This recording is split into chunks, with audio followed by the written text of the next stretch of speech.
la persona que para nosotros. ¿No hay casa por ahí? ¿No está? ¿Ha venido?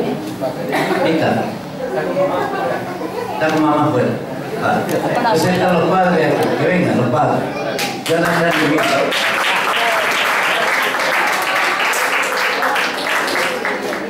A ver, dale un segundito por aquí. Este mismo mío.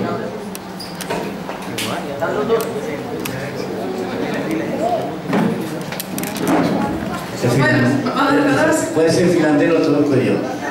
Sí, sí, venga. Dice que estoy muy contento de estar con vosotros. Bueno, pocos hombres que están hablando. Ah, ese que me ha cogido. Bueno, que me alegra ver a todos. Y bueno, Mika estaba dando un paseíto fuera, que a lo mejor luego lo veréis, pero creo que muchos se lo han visto, ¿no? Pero bueno, no sé qué contar, que estamos contentos de estar aquí y que se va bien allí en Málaga. Con Mika se ha cambiado la vida un poquito. Desde que él se vino se ha hecho cosas de nuevo, ¿eh? Pero estamos contentos. Y ahora que él ya está empezando a tomar pasitos y todo, nos tiene muy ocupados ahí.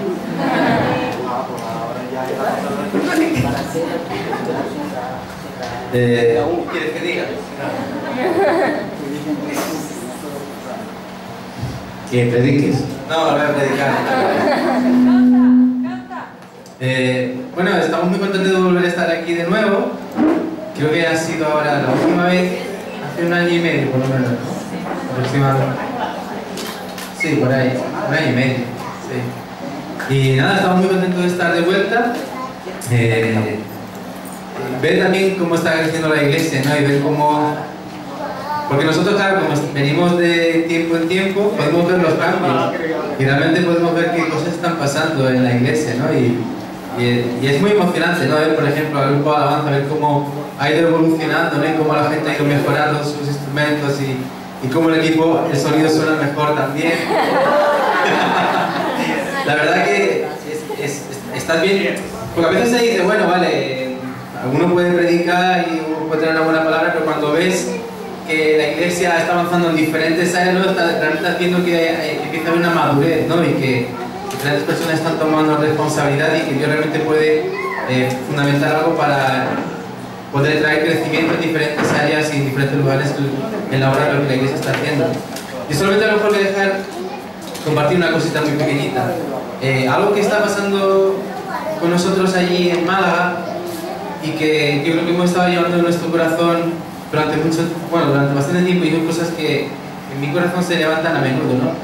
Y tiene que ver un poco con la iglesia en general, y en este caso en nuestra iglesia, lo que estamos viviendo allí, ¿vale?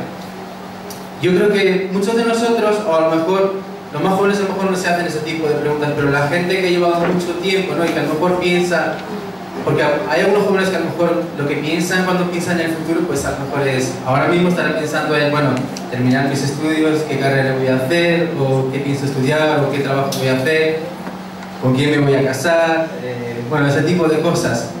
Pero viendo desde el punto de vista de la iglesia, ¿no? Y de lo que Dios hace y cómo funciona, a veces uno tiene que plantearse las cosas no solamente del día a día o de año en año, pero en años, ¿no? Entonces, nosotros empezamos a plantearnos cuál es la iglesia que queremos ver de aquí a 10 años, por ejemplo, ¿vale? Bueno, ahora son 8, pero en el año 2020. ¿Qué es lo que realmente vemos? ¿Qué es lo que necesitamos para poder ver todo lo que Dios tiene preparado y también para poder alcanzar a esta generación? Porque ahora mismo, por ejemplo, vale, tenemos gente de diferentes edades, gente mayor, pero la clave siguen siendo los jóvenes, la clave siguen siendo los adolescentes, la clave siguen siendo los niños. Y que cada una de esas generaciones encuentren su lugar dentro de la iglesia y que a la misma vez puedan vivir la iglesia como algo natural, no algo a lo que asisten, no algo a lo que van porque sus padres van a la iglesia, sino que para ellos sea su vida, que sea su vida en el día a día, que sea su vida cuando están en el colegio, cuando están en casa, cuando están jugando en la calle, ¿no? Y entonces empezamos a pensar sobre esto. ¿Y por qué hablo sobre esto? Porque nuestro trasfondo, o mi trasfondo, es durante mucho tiempo yo he estado trabajando con jóvenes y hago muchas cosas enfocadas hacia los jóvenes. Pero lo que hemos visto durante este tiempo en algunos sitios, a lo mejor aquí no se ha visto tanto, pero en muchas iglesias nuevas o donde ha habido moveres de jóvenes o de... sí, bueno, a nivel de jóvenes se puede decir es que empezamos a tener reuniones de jóvenes a nivel de la iglesia y después a nivel interdenominacional. Vimos que jóvenes empezaban a salvarse, empezaban a asistir a la iglesia y veíamos que muchos jóvenes asistían a las reuniones de jóvenes, pero después no los veíamos el domingo en la reunión. Entonces se estaba creando como una subcultura dentro de la iglesia.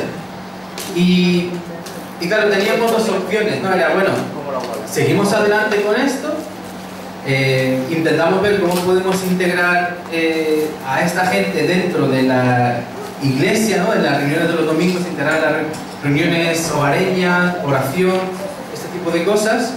O la otra opción era parar y ver cómo poder, y realmente pensar cómo podemos integrar a estas personas, hablo de todos, no solamente jóvenes, pero preadolescentes y niños, o qué podemos hacer con ellos para poder integrarlos realmente y que sean parte de la iglesia. Porque cuando la Biblia describe la iglesia no está hablando a un cierto grupo de personas, no está hablando solamente a un grupo de adultos o mayores, pero trata con cada uno, ¿no? La iglesia es para los niños, para los adolescentes, para los jóvenes, para los mayores y para los ancianos. Y de lo que se trata es de ver a todas esas generaciones bajo un mismo techo, alabando a Dios, y que a la misma vez, para ellos, que el desafío es que lo que se predica, que lo que pasa en la reunión realmente sea relevante para todas esas generaciones. Entonces eso nos hizo replantearnos muchas cosas en nuestra forma de hacer las reuniones, en nuestra forma de comunicarnos, en nuestra forma de presentar todo lo que hacíamos. Y claro, esos grandes cambios también tuvieron grandes consecuencias, ¿no? Porque afectaba la expresión a la hora de cómo iba a ser nuestra alabanza, bueno, diferentes cosas, ¿no? Que queríamos que fuera más enérgica y pensando más en alcanzar con nuestro estilo, si se puede decir, a un tipo de gente que eran jóvenes adultos, que de alguna forma ese tipo llegaba a abarcar a muchas edades. Pero todo eso tiene un propósito, y es que la iglesia y nosotros, que somos cada uno de nosotros, debemos pensar de esta forma. No se trata de lo que es mejor para mí, pero debemos de pensar de esta forma: ¿qué es lo mejor para la siguiente generación? ¿Qué es lo mejor para la siguiente generación? Entonces, cada uno de nosotros en la iglesia hemos intentado por lo menos implantar este pensamiento, ¿no? De decir, bueno, si la iglesia va a seguir y queremos que siga creciendo y queremos que sea una iglesia poderosa, que va a seguir avanzando y que va a ser influyente en la sociedad y bueno, lo que la Biblia dice, tenemos que empezar a pensar ya en los niños, en los adolescentes, en los jóvenes y cómo podemos integrarlos en la vida de la iglesia y en la iglesia. Entonces, para nosotros, para mí incluso, que ahora tengo 33 años, cumplí hace un mes aproximadamente, todavía soy joven, pero yo ya me empiezo a plantear muchas cosas de lo que yo he vivido en mi experiencia como adolescente, preadolescente, las cosas buenas y no tan buenas.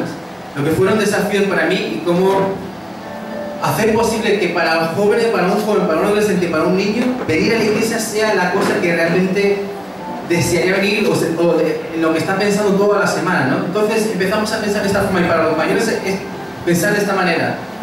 Aunque a mí me cueste en la forma, en la expresión, en cómo se hacen las cosas, yo debo de pensar qué es lo mejor para la próxima generación. De esta forma, esta es la única manera de asegurarnos que ahora las cosas pueden ir bien, pero no sabemos qué va a pasar de aquí a 5, 10, 15, 20 años. Pero piensa, cada uno de los niños que están aquí, ellos van a ser los futuros líderes de alabanza, pastores, evangelistas.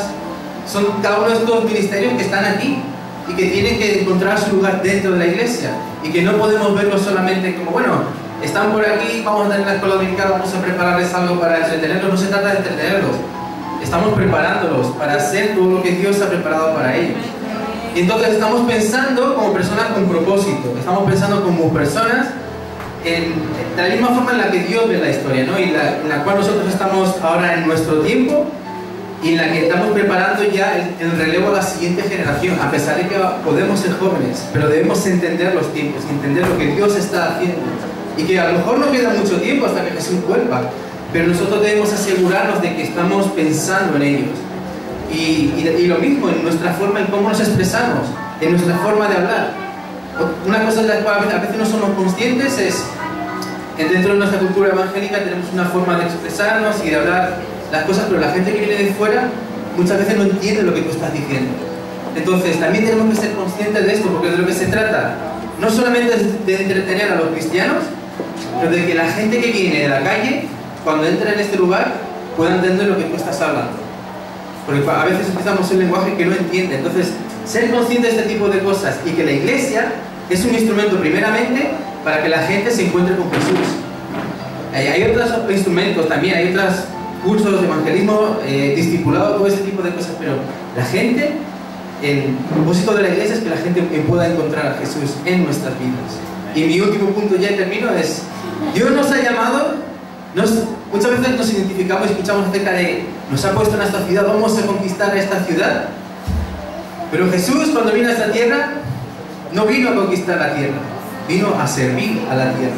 Y esa es una gran diferencia, porque a veces cuando nos ponemos desde el punto de vista de la mentalidad de conquista, empezamos a crear diferencias y empezamos a hablar acerca de las personas que están en el mundo como si ellos fueran o estuvieran en un escalón más bajo, como si ellos fueran algo que no están perdidos, son los perdidos, Señor, son los pecadores. Pero tenemos que recordar una cosa, tanto ellos como nosotros somos pecadores, y la única cosa que nos hace diferente de ellos es que somos salvos por gracia, es que somos salvos por Jesucristo.